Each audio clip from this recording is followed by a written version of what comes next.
स्वागत है आप सभी विद्यार्थियों का Subhash study centre YouTube channel पर।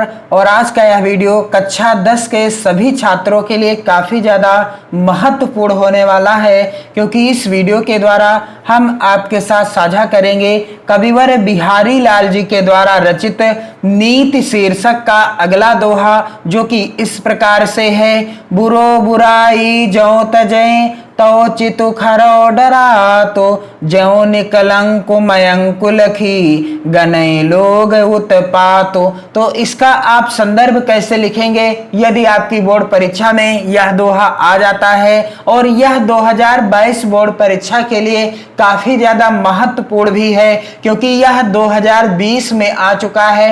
21 में तो आपकी परीक्षा ही नहीं हुई 10 और 12 के छात्रों की, क्योंकि वह कोविड-19 की वजह से प्रमोट हो गए, परंतु इस बार आपकी बोर्ड परीक्षा होनी है, इसलिए आपकी बोर्ड परीक्षा की दृष्टि से यह दोहा काफी ज्यादा महत्वपूर्ण होगा। तो इसका आप संदर्भ, व्याख्या और काव्यगत सौंदर्य कैसे लिखेंगे, आज के इस वीडियो में मैं आपको इस दोहे की इतनी आसान व्याख्या बताऊंगा कि आपको व्याख्या रटना नहीं पड़ेगा। तो चलिए, सबसे पहले आप इसका संदर्भ कैसे लिखेंगे, और उससे पहले यदि आपने चैनल को सब्सक्राइब ना किया हो तो चैनल को सब्सक्राइब करने के साथ साथ बेल आइकन को भी जरूर दबाएं, ताकि आने वाली प्रत्येक वीडियो का नोटिफिकेशन आप तक पहुंचता रहे। और आपको क्या करना है, वीडियो को अपने मित्रों में ज्यादा से ज्यादा शेयर करते रहना है और वीडियो को लाइक तथा कमेंट भी करते रहना है। तो इसका आप संदर्भ कैसे लिखेंगे, सबसे पहले आपको दोहे के प्रथम के शब्दों को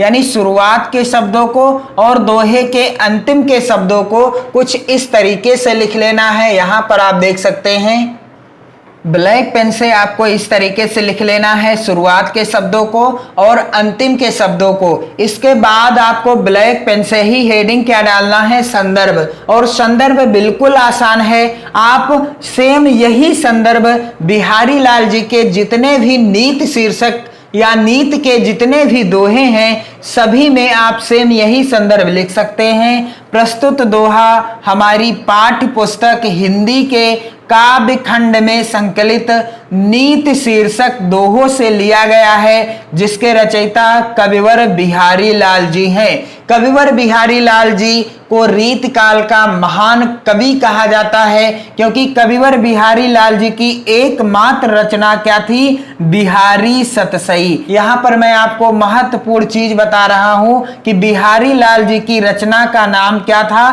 बिहारी सतसई। आप ध्यान देंगे, क्योंकि कई बार बोर्ड परीक्षा में आ चुकी है। बिहारी सतसई किसकी रचना है, बिहारी लाल जी की रचना है, और जिसमें 719 दोहे थे।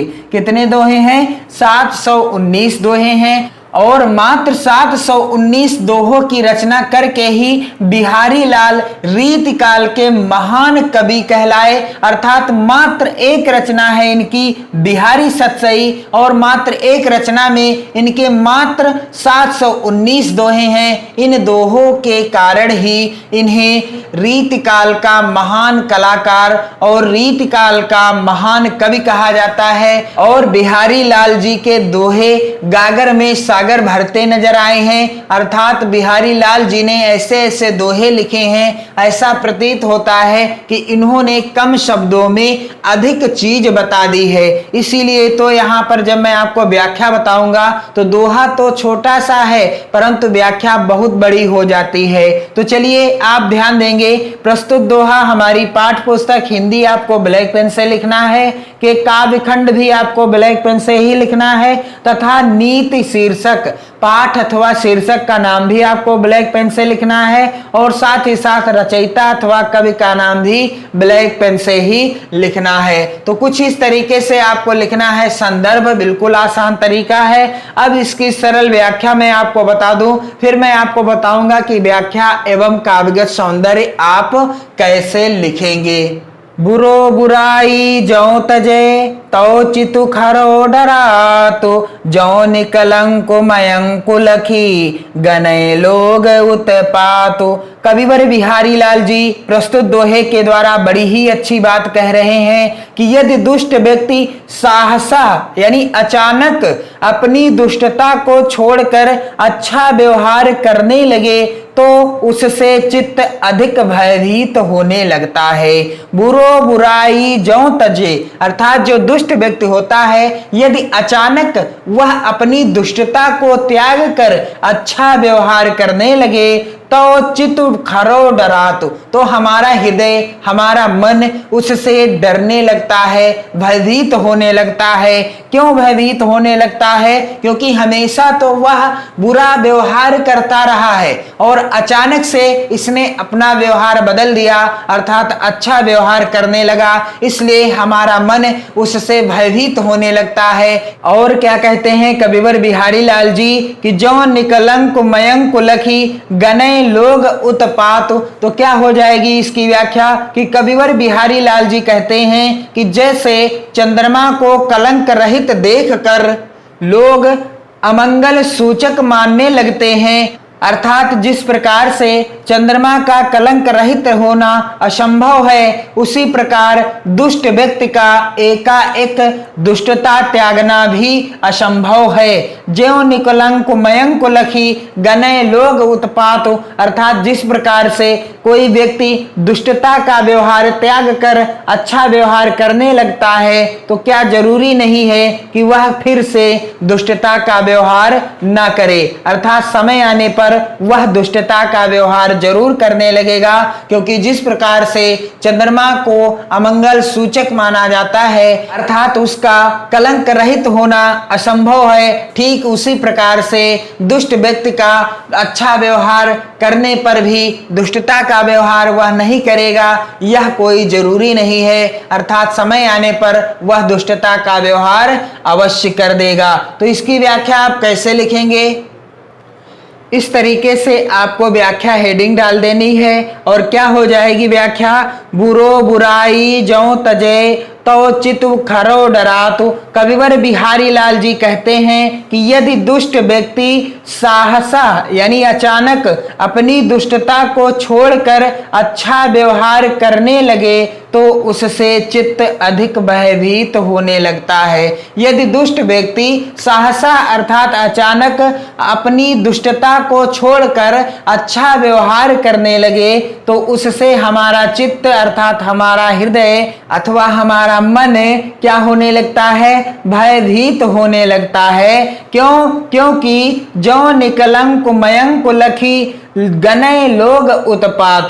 क्यों? क्योंकि जिस प्रकार से चंद्रमा को कलंक रहित देखकर, चंद्रमा को कलंक रहित देखकर उसे लोग क्या समझते हैं? अमंगल सूचक मानने लगते हैं। क्या मानने लगते हैं? अमंगल सूचक मानने लगते हैं, अर्थात जिस प्रकार से चंद्रमा का कलंक रहित होना असंभव है, ठीक उसी प्रकार से दुष्ट व्यक्ति का एकाएक दुष्टता त्यागना भी असंभव है। बड़ी ही अच्छी बात कविवर बिहारी लाल जी ने कही हुई है कि यदि कोई दुष्ट व्यक्ति है और वह एक पल के लिए अच्छा व्यवहार करने लगे तो क्या जरूरी नहीं है कि वह व्यक्ति अच्छा ही व्यवहार करेगा। ठीक उसी प्रकार से जिस प्रकार से चंद्रमा का कलंक रहित होना असंभव है, ठीक उसी प्रकार से दुष्ट व्यक्ति का दुष्टता पूर्ण व्यवहार त्यागना भी असंभव है। तो कुछ इस तरीके से इसकी हो जाएगी सरल व्याख्या। और क्या हो जाएगा इसका काव्यगत सौंदर्य? सबसे पहले आपको इस तरीके से हेडिंग डालना है, काव्यगत सौंदर्य।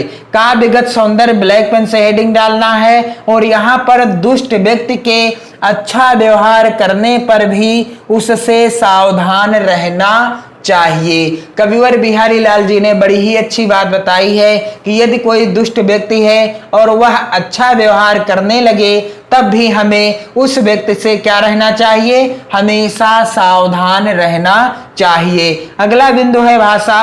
तो दोहे की भाषा क्या है? ब्रज भाषा है। बिहारी लाल जी के जितने भी भक्त के दोहे और जितने भी नीति के दोहे हैं आपकी पाठ्य पुस्तक में, सभी की भाषा क्या है? ब्रज भाषा है। और छंद कौन सा है? यहाँ पर किस छंद में दिया गया है पद्यांश या पद्य?